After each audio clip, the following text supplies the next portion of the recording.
गांव शांत और हरा भरा था। सुबह की धूप जब आम के पेड़ों की टहनियों पर टपकती तो पूरा रास्ता सुनसान गुनगुना उठता। उसी गांव के एक कोने में सुदूर सा घर था जहां सुरेश और उसकी पत्नी वसुधा रहते थे। सुरेश बीमार रहता, भाग दौड़ करने की ताकत नहीं, चलने फिरने में भी मुश्किल होती। घर चलाने की जिम्मेदारी वसुधा के कंधों पर थी। वसुधा ने स्कूल नहीं पढ़ा था, पर उसका दिल बड़ा था और सिखाने का तरीका बड़ा ही मीठा। उसने गांव के बड़े पीपल के नीचे सुबह 10 बजे बच्चों की कक्षा शुरू की थी। जो बच्चे स्कूल नहीं जा पाते थे या जिनके घर की मुश्किलें थीं, वे कम फीस में वसुधा से पढ़ते। वह चटक हंसी में गणित सिखाती, कहानियों से भाषा सिखाती और बच्चों की छोटी छोटी चमकती आंखों में उम्मीद जगाती। बच्चों के लिए वही कक्षा घर थी, प्यार से भरी और सीख से भरपूर। पर गांव के कुछ लोगों को यह सब अच्छा नहीं लगता था। उनके अनुसार बच्चों का वहां आना गांव के नाम के लिए ठीक नहीं था। वे चाहते थे कि सब बच्चे सरकारी स्कूल में ही जाएं, ताकि गांव को सुविधाएं सही मिलें। एक दिन वे लोग मुखिया के पास पहुंचे। मुखिया ने कठोर आवाज में कहा, ये बात गंभीर है। कल तुम दोनों उसके घर जाना और उसे अच्छे से समझाना। अगले दिन 2 बदमिजाज आदमी वसुधा के घर पहुंचे। उनकी आंखों में नफरत छलक रही थी। सुरेश बिस्तर पर पड़ा देखकर भी डरता सहरा रहा था। एक आदमी ने धमकी दी, वसुधा, कल से वहां कोई कक्षा ना लगाना, वरना तुम्हारे पति का और तुम्हारा जीना हराम कर देंगे। वसुधा के हाथ कांप गए, पर उसकी आंखों में आंसू नहीं थे, बस चोट सी लगी हुई मिली। सुरेश ने धीरे से कहा, वसुधा, अब मत जाना। इनसे टकराना ठीक नहीं। हम कमजोर हैं। मैं जानती हूँ हम कमजोर हैं, पर उन बच्चों की कमजोरी और भी बड़ी है। मैं उनसे वादा कर चुकी हूँ हर सुबह उन्हें पढ़ाने का। अगर हम डरकर वापस चले गए तो कौन उनका हाथ थामेगा? सुरेश ने ठंडे होंठों से कहा, डर से लड़ना भी अट्ठास है, पर मैं तुम्हें कोई मुश्किल में नहीं डालना चाहता। ठीक है, मैं आपकी बात मान लेती हूँ, पर हम अब क्या करेंगे? अब हमें घर चलाने का कोई दूसरा रास्ता ढूंढना पड़ेगा।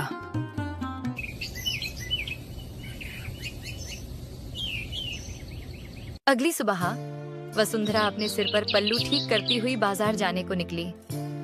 कुछ सामान लेना था, दाल, सब्जी और घर की रोजमर्रा की चीजें। रास्ते में उसकी नजर अचानक एक भीड़ पर पड़ी।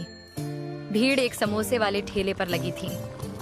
धुआं उड़ते हुए समोसे, साथ में हरी चटनी और लोगों का उत्साह, सब कुछ देखते ही वसुंधरा ठिठक गई। उसने सोचा, वाह, कितनी भीड़ है। हर कोई मजे से खा रहा है। 1 प्लेट 2 समोसे और बस 20 रुपए, और सबको इतना पसंद भी आ रहा है। वह धीरे से आगे बढ़ी और ध्यान से देखा। आदमी झटपट समोसे तल रहा था और लोग लाइन लगाकर खड़े थे। वसुंधरा मन ही मन सोचने लगी, अगर हम भी ऐसा कुछ करें तो। पर वही चीज हर कोई कर रहा है। कुछ अलग होना चाहिए। सामान लेकर वह घर लौटी और सारा किस्सा अपने पति सुरेश को सुनाया। सुनो जी, आज मैंने बाजार में देखा, एक आदमी समोसे बेच रहा था। क्या भीड़ थी उसके ठेले पर। हर कोई समोसे खा रहा था। मुझे लगा हम भी समोसे का ठेला क्यों ना लगाएं। समोसे का ठेला? अरे, पूरे गांव में तो पहले ही 10 ठेले लगे हैं। तुम और एक लगाओगी तो कौन आएगा? हमें कुछ अलग करना पड़ेगा। तो फिर भेल या पानी पूरी का ठेला लगा ले। उसके भी तो बहुत ठेले हैं। हर गली में एक ठेला मिल जाएगा।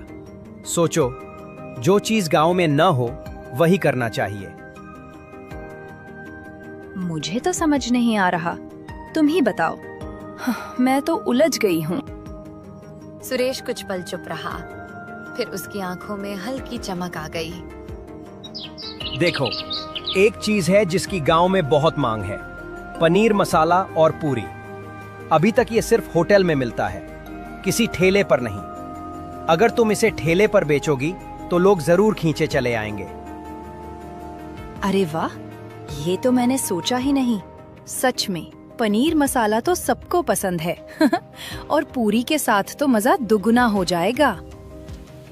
हाँ, यही हमारा नया रास्ता है, कुछ नया कुछ अलग। लोग कहेंगे पहली बार ठेले पर पनीर मसाला और पूरी। सोचो कितना अच्छा नाम होगा हमारा। वसुंधरा की आंखें चमक उठीं।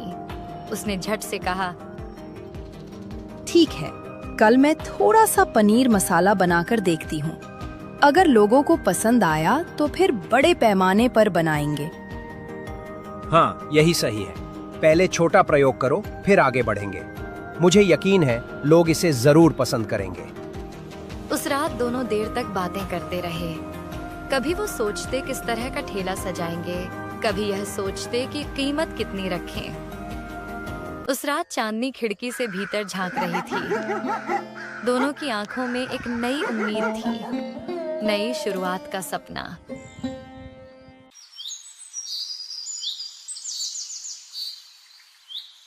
सुबह की लालिमा अभी पूरी तरह फैली भी नहीं थी कि वसुंधरा उठ बैठी।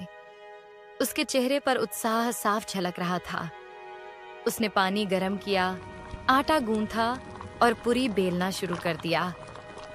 साथ ही पनीर मसाले के लिए सारे मसाले भी भूनने लगीं। प्याज, टमाटर, अदरक, लहसुन की खुशबू पूरे घर में फैल गई। आज सब ठीक से हो जाए, भगवान बस इतना साथ देना। लोग एक बार चख लें, फिर बार बार आएंगे। रसोई से आती खुशबू ने सुरेश को भी खींच लिया। वह चारपाई पर लेटते हुए बोला, लगता है आज तो पूरा होटल घर में खुल गया है। खुशबू से ही भूख लग रही है। मुझे यकीन है लोग तुम्हारे हाथ का स्वाद भूल नहीं पाएंगे। बस तुम्हारा आशीर्वाद चाहिए, मैं सब संभाल लूंगी। कुछ देर बाद उसने सब सामान ठेले पर सजाया और गांव के बीचों बीच उस जगह पहुंची जहां रोज बहुत चहल पहल रहती थी। वहां छायादार पेड़ के नीचे उसने ठेला रोक दिया।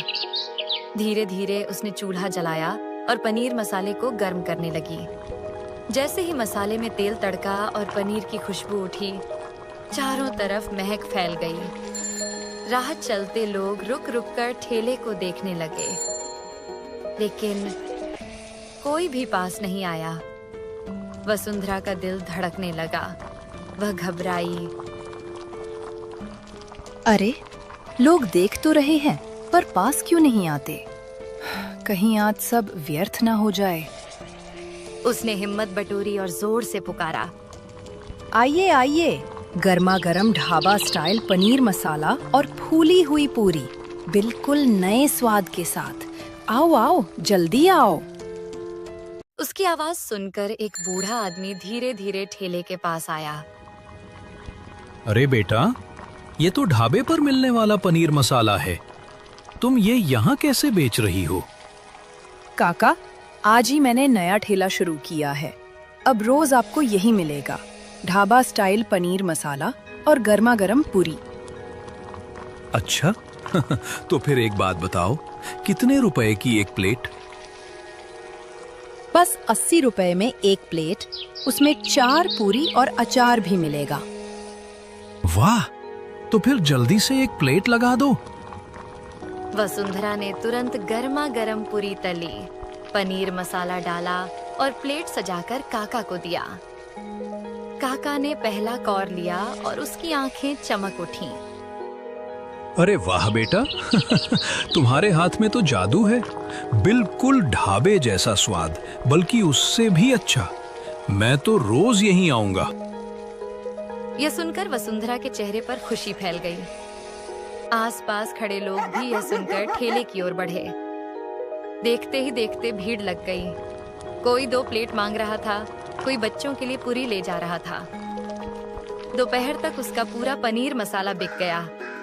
लोग तारीफ करते नहीं थक रहे थे। तभी एक बूढ़ी अम्मा आई और बोली, बेटी, मुझे भी एक प्लेट दे दो। सुना है तुम्हारा खाना बड़ा स्वादिष्ट है। माफ करना अम्मा, सब खत्म हो गया है। आप कल आइएगा, मैं यहीं रहूंगी और आपके लिए पहले से रख दूंगी। अम्मा ने हल्की मुस्कान दी, लेकिन उनकी आंखों में थोड़ी निराशा झलक गई। ठीक है बेटी, कल आऊंगी। वसुंधरा का मन थोड़ा उदास हुआ, लेकिन लोगों की भीड़ और तारीफें देखकर उसका हौसला बढ़ गया। शाम को घर लौटकर उसने ठेले का खाली बर्तन देखा और मुस्कुराई। उसने सारी बातें सुरेश को बताईं। सुनो, आज तो सब बिक गया। लोग तारीफ करते नहीं थक रहे थे। एक अम्मा तो निराश होकर गईं।